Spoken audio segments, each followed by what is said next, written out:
Alexei had always believed that time could heal everything, but as he stood in that crowded room, he realized that some people never let you forget. He had built a quiet, peaceful life in his small town.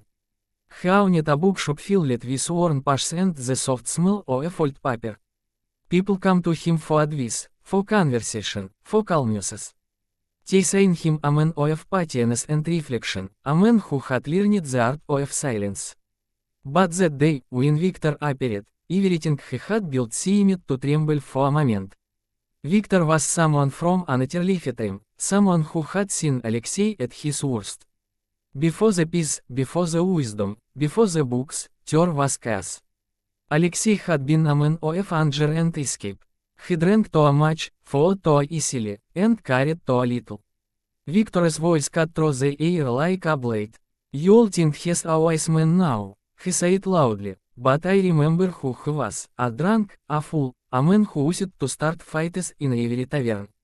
The people turned to look at Alexei, some with confusion, some with quiet curiosity. The silence pressed hard on his chest. For a moment, he felt the shame returning like an old wound reopening. The weight of who he had been, the mistakes, the faces he had heard, it all came flooding back. That night, he sat alone in his bookshop, the lamps dim, the air still. The words of philosophers surrounded him, but none of them spoke louder than the one he remembered most clearly. No man can be harmed by the truth, only by his refusal to face it. It was Marcus Aurelius, his silent companion through countless lonely nights. Alexei leaned back and closed his eyes. He realized that Victor had not humiliated him, he had merely reminded him of a truth he had already made peace with. The past could only hurt if he tried to hide it. He thought of who he once was, and instead of hatred, he felt gratitude. That broken man had suffered, but he had also grown. Every scar, every mistake had shaped the calm he carried now. The next morning, Victor came again. He had enjoyed the attention, the power of reminding Alexei of his past. But Alexei was ready. He stood behind the counter, calm and steady. "Yes," he said before Victor could speak. "I was that man, and I thanked him. He taught him what I never want to be again. You can talk about my past all you want, it doesn't belong to him anymore. It is just the road that brought him here." The words were simple, but they struck deep. The people who heard them nodded silently. Victor had no reply, his weapon had dissolved. Later that day, a young man came into the shop. His eyes were filled with the same shame Alexei once carried. "I heard what you said," he whispered. "If made mistakes too, maybe it is not too late to change." Alexei smiled gently. "It never is," he said. That night, as he locked the door and looked at the stars above the quiet street, he felt no anger toward Victor, no regret for his past. Only peace. His past was no longer a prison, it was a teacher that had guided him home. That night, Alexei sat in his small bookshop long after everyone else had gone home. The silence felt heavy, pressing against the glass windows and the walls lined with books that had once been his escape from the world. The words of philosophers surrounded him, but they seemed distant, trapped in the pages he had read too many times. He could still hear Victor's voice echoing in his mind, each word sharp and cruel. It wasn't just the embarrassment that hurt, it was the reminder of the man who used to be. The night is filled with shouting and alcohol, the broken friendships, the mornings of regret. He had spent years trying to bury that version of himself, to rebuild something better. And yet, with a few careless words, Victor had dragged all of it back into the light. He walked slowly through the shop, running his hand over the shelves. His fingers stopped on a familiar spine, a book by Marcus Aurelius. He opened it to a page he had underlined long ago. No man can be harmed by the truth, only by his refusal to face it. The words felt alive in his mind. He whispered them quietly, as if testing their strength. Maybe the truth wasn't something to run from. Maybe his past didn't need to be hidden. Maybe the shame had only served because he had kept it in the dark. He sat down, took a deep breath, and began to think of that young man who once was. The angry, broken version of himself who made every mistake a man could make. For years he had hated that man, but now, sitting in the soft glow of the lamp, he felt something new, compassing. That man had suffered, he had fallen, yes, but he had also learned. Without him, there would be no peace, no bookshop, no wisdom. When morning came, Alexei decided he would not run anymore. He opened his shop as usual. The air was crisp, and the quiet hum of life returned to the town square. Victor appeared again, just as Alexei expected. He wore the same smirk, eager to continue the game. But Alexei was calm. When Victor tried to speak, Alexei raised his hand gently and said, "Yes, I was that man you remember. I was angry, lost, and weak. But I thanked that version of myself. He taught me everything I needed to know to become who I am now. You can talk about my past all you want, it is just the road that brought them here." Victor froze, knew how to respond. The crowd that had gathered the day before watched quietly. This time, there was no laughter, no judgment. Only silence and understanding. Victor looked away, his power gone, and left without another word. Later, as the day faded, a young man entered the shop. His voice trembled as he spoke. "I heard what you said this morning," he told Alexei. "If made mistakes too, maybe it is not too late to change." Alexei smiled, the kind of smile that comes from deep within. "It is never too late," he said softly. When he closed the shop that evening, he felt lighter than he had in years. The past no longer followed him like a shadow. It had become part of him, not a chain but a lesson.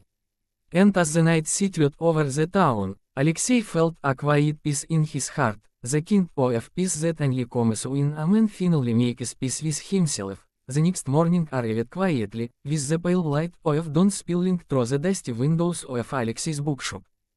He had not slept much, but his mind was clear, calm in a way it had not been for years.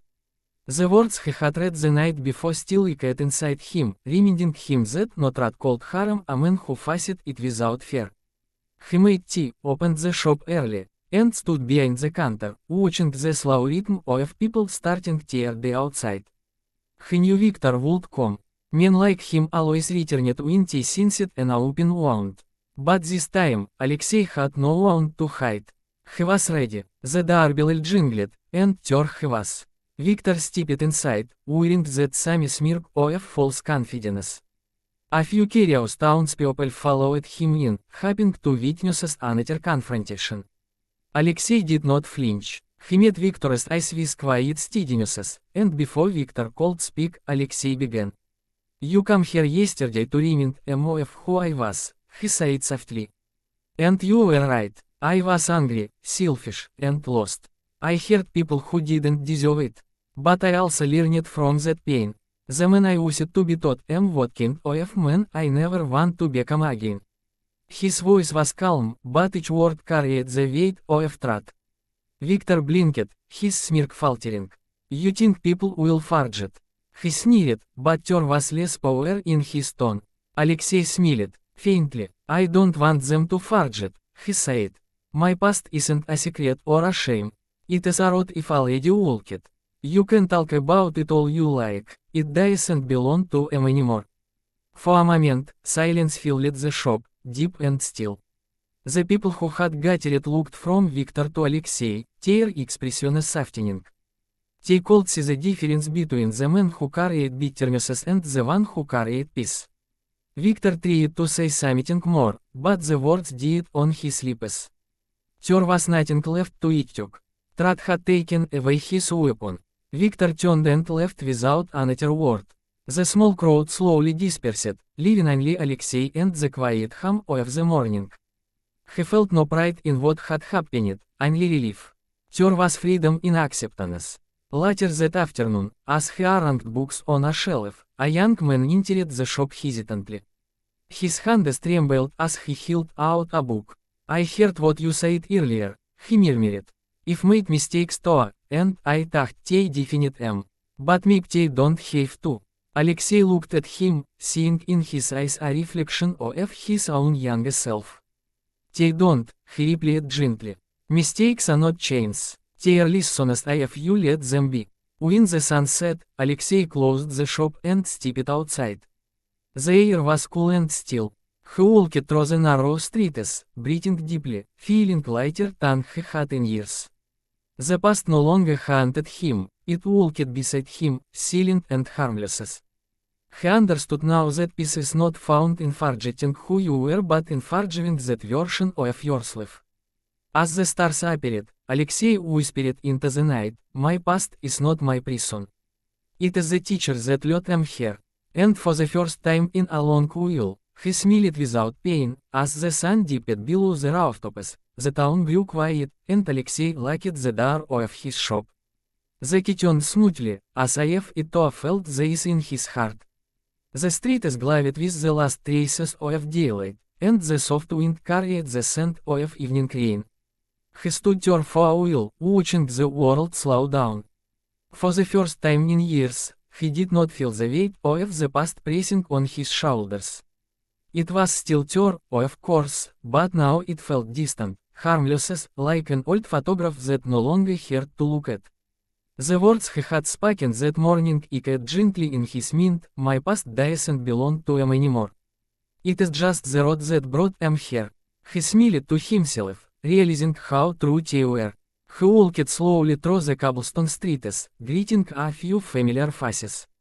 Some people nodded with quiet respect, others smiled warmly. The story of what had happened earlier had already spread, but not in the way Victor had intended. People weren't mocking Alexei, they were inspired. They admired the calm with which he had faced his accuser. It wasn't defiance that had silenced Victor, it was honesty. By embracing the truth, Alexei had turned his weaknesses into strength.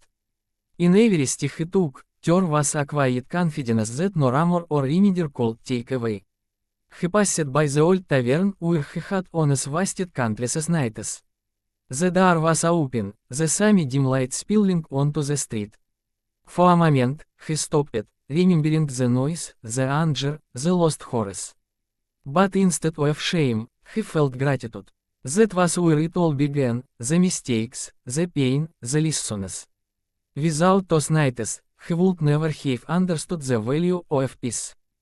He whispered softly to himself, "Thank you, not to anyone in particular, but to the memory of the man who used to be." Then he kept walking. When he returned home, the small apartment felt warm and alive. He made a cup of tea, sat by the window, and watched the lights flicker across the town. The young man, who had visited earlier, came to his mind. He had seen the same fear in that boy's eyes, the fear of being trapped by one's own past. Alexei hoped his words had planted something small but strong in that heart. Change, he knew, always began with a moment of courage. He looked at his reflection in the window. There were lines on his face, silver in his hair, but there was also peace. The kind of peace that comes when a man forgives himself. As the night deepened, Alexei opened his journal and wrote a single sentence, "My past is not a chain, it is a teacher that guided me toward myself." He closed the book, leaned back, and let the quiet fill the room. The storm inside him had finally ended. The world outside was still the same, but within him, something had shifted forever. And in that silence, Alexei understood what true freedom felt like, not the absence of the past, but the acceptance of it.